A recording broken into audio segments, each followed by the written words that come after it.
Hey everybody, it's Andrew here and welcome back to my channel. So January 26th is a big day for Social Security benefits, and on this video we're going to talk about why.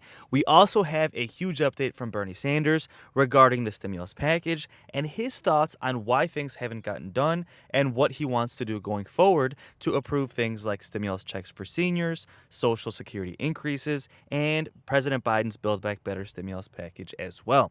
So let's discuss the details, but before we jump into it, do me a quick favor, hit like, hit subscribe, and share this channel with anyone who you think might find this helpful.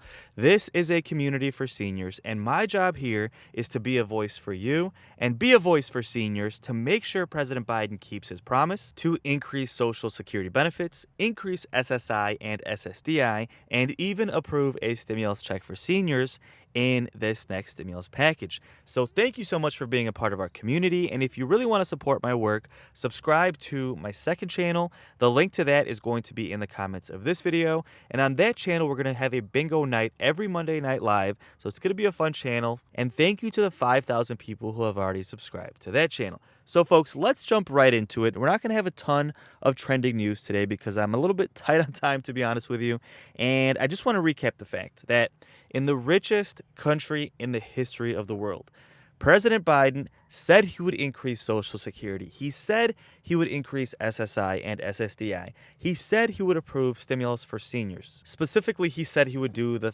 $200 per month until the pandemic is over. Now we have Bernie pushing for at least $1,000 or $2,000 in a stimulus check.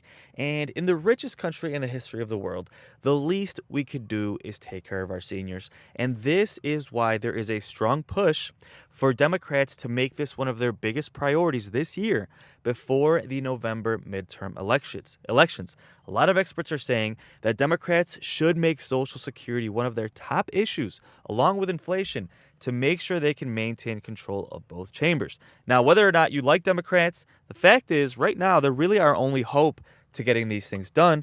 And like I said before, folks, President Biden promised it's the richest country in the history of the world, for God's sakes. And these things need to get done for seniors. So as Bernie Sanders is pushing for a stimulus check for seniors, we're looking at elections coming up in November, and we're trying to monitor whether or not Democrats are going to make this a top priority. We're hoping this is the case. It almost feels like every day we have more and more pressure mounting on Democrats to get these things done for seniors and for those who are disabled. But as of now, currently what we're looking at is Bernie Sanders trying to get the stimulus check and trying to find a way to get this stimulus package done. Now, as far as January 26th, this is a big date for a couple of reasons. Now, I've made a couple of previous videos regarding specific dates and why they're so important, and this one is pretty similar, to be honest with you. Now, at this point, most of you know that Social Security pays out payments on the second, third, and fourth Wednesday of every month. And January is the first month where seniors and people on SSI are going to get their larger payment with the new COLA adjustment. So this is a big date because this is the last wave of the first round of the larger Social Security benefit. Now, although this is a good thing because you're going to get a bigger check, it's a little bittersweet because, quite frankly, it's still not enough. And another thing we're monitoring is, are Democrats going to lower the Medicare Part B premium? A lot of seniors are asking, Andrew, the Medicare Part B premium was massive this year, and Democrats have been saying they're trying to lower it. So will my Social Security payment reflect that? Is it going to be lowered, and will my payment be bigger than expected? Well, as of now, that Part B premium is still going to be fully deducted. That's the current expectation. And then what we're thinking is going to happen is sometime in the next 90 days, they're going to lower the Medicare Part B premium. This is realistic. This is 90% going to happen. And then at that point, what's probably going to happen is you will get back pay for the Part B premium difference that you already paid. So although your payment this month is going to have that Part B premium fully reduced, in the next couple of months, you're probably going to get a small back pay Social Security payment to make up for that difference in that Part B premium once they lower it, if that kind of makes sense. So you're going to get a bigger payment based off COLA.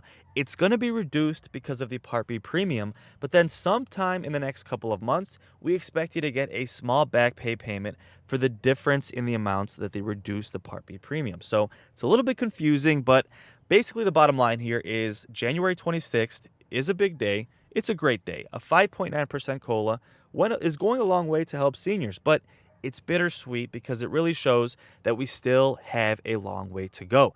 And also, I really wanted to point out that Medicare Part B situation because that is something that's concerning a lot of seniors. And yes, the premium's going to be fully reduced, but the expectation is in the next couple of months, you're probably going to get that back in the form of back pay, right? Not the entire thing, but some portion of it. So with that said, folks, a lot of big dates to come. Bernie Sanders continues to push for the stimulus check for seniors. I know it's getting frustrating. It's taking too long.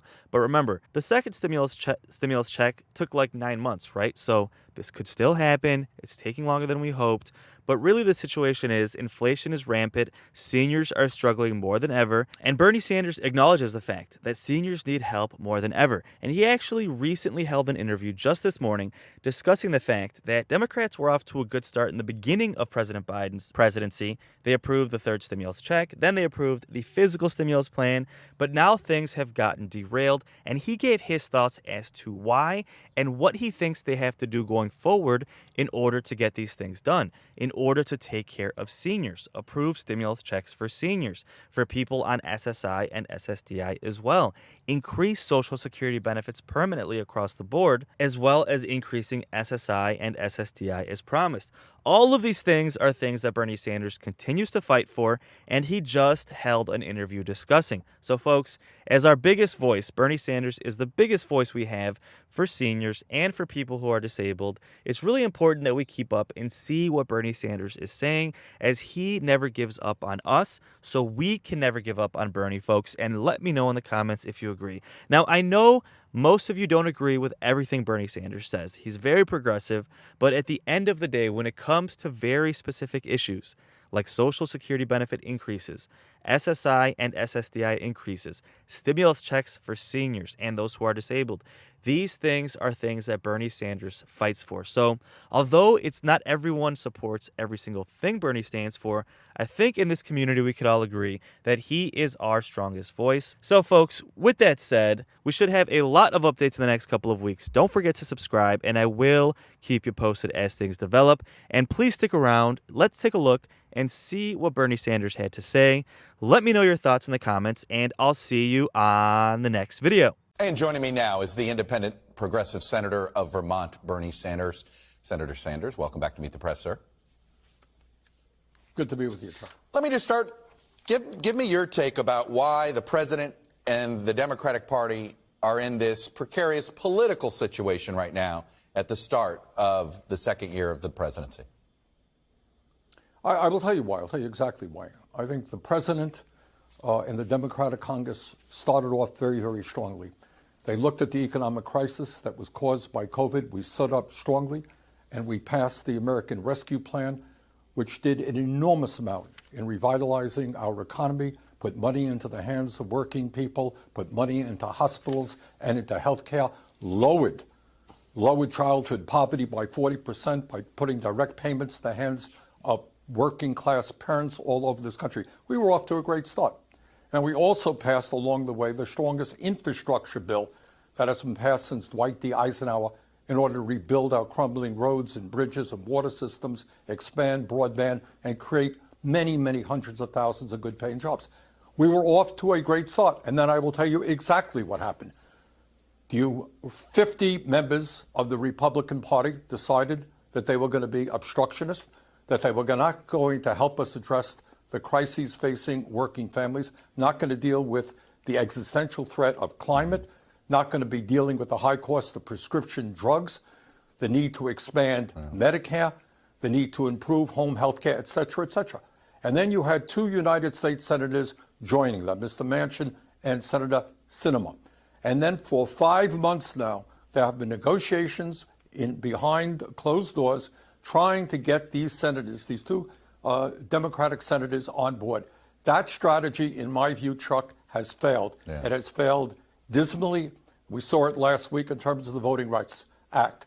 We now need a new direction, in my view, and that is to take it to the Republicans to bring important pieces of legislation that impact the lives of working families on the floor of the Senate. And if the Republicans want to vote to protect the wealthy and the powerful. That's their right. Let the American people see what's happening. So you think this really is a process problem, if you will, tactical problem, not a substance problem.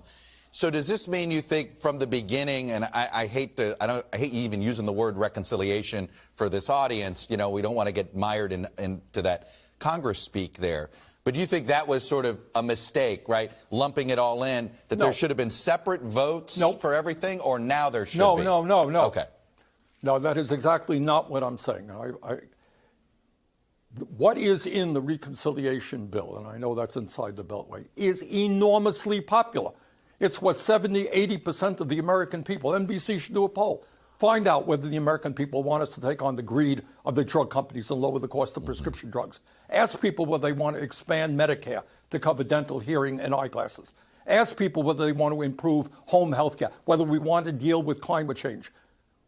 All of those pieces of legislation are enormously popular. The bill itself in its entirety, and the president deserves credit for looking at the real problems facing this country.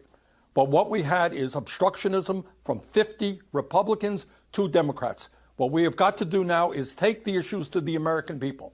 And if the Republicans want to vote against lowering the cost of prescription drugs, they want to continue to give tax breaks to the rich, let them vote that way. Let the American people see what's happening. And then we can come together after these votes to put together the strongest bill that we can. So I was just going to say, let me play for you something that Ro Khanna, a progressive House member, represents Silicon Valley, what he said about climate and Joe Manchin. And I'm curious what you think of this. Give him the pen, let him come up with something. I think he's going to come up with something that is going to be extraordinarily much better than nothing on climate. Are you okay with that strategy now, or do you want to go through the votes first, and then you're like, okay, if all I can get is what I can get from Manchin, I'll take it? Look, as a tactical issue, you have been around long enough to know that funny things happen when a bill gets to the floor. Clearly, we have got to deal with the enormous crisis of climate. Let's put a strong bill on the floor. And if Mr. Manchin and Ms. Sinema want to vote against it or whatever, Republicans want to vote against it, we can go from there. But what we cannot continue to do, in my view, is these endless backroom negotiations. The American people have got to see where we are. And after that happens, we'll do the best that we possibly can. Do you think, though, it's been healthy for the Democratic Party to highlight the division in the party? You look at Senator Sinema.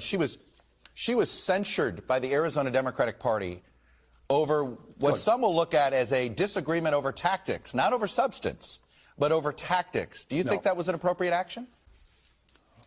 Yeah, I do. I think it's exactly right. And I think what the Arizona Democratic Party did was exactly right. Let me ask you this. As you know, I'm going to have my next guest, Congresswoman Elissa Slotkin.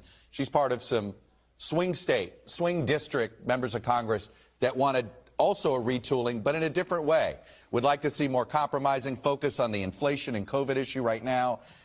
Essentially, while agreeing with you that the ideas are popular, voters are worried about near-term issues right now, and that's what's better for the midterms. What do you say to her?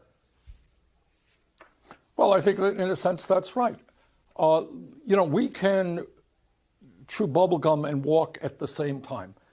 And my own view, if you want to do things that are important and are politically effective, what you got to do is talk to where the American people are. They want action on COVID. That is exactly right. Let's do it.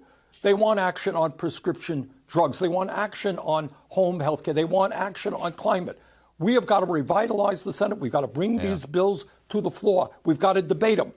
And I think at the end of that debate, when we see how things shake out, we can then pass strong legislation, which will help all Democratic candidates, because you have a Republican Party right now which is playing the obstructionist role. They stand for nothing except for wanting to cut Social Security, Medicare, and Medicaid. Very quickly, as perhaps the leading progressive voice in the Democratic coalition, can President Biden count on your vote in the Senate with almost any compromise he comes up with Manchin? No, you got to look. No, absolutely not. You're going to have to look at what that so-called compromise is. If it's strong, if it protects the needs of working people, if it deals with climate, I'm there. But we have to look at the details of any proposal. All right. Senator Bernie Sanders, the progressive independent senator from Vermont, appreciate you coming on and sharing your perspective.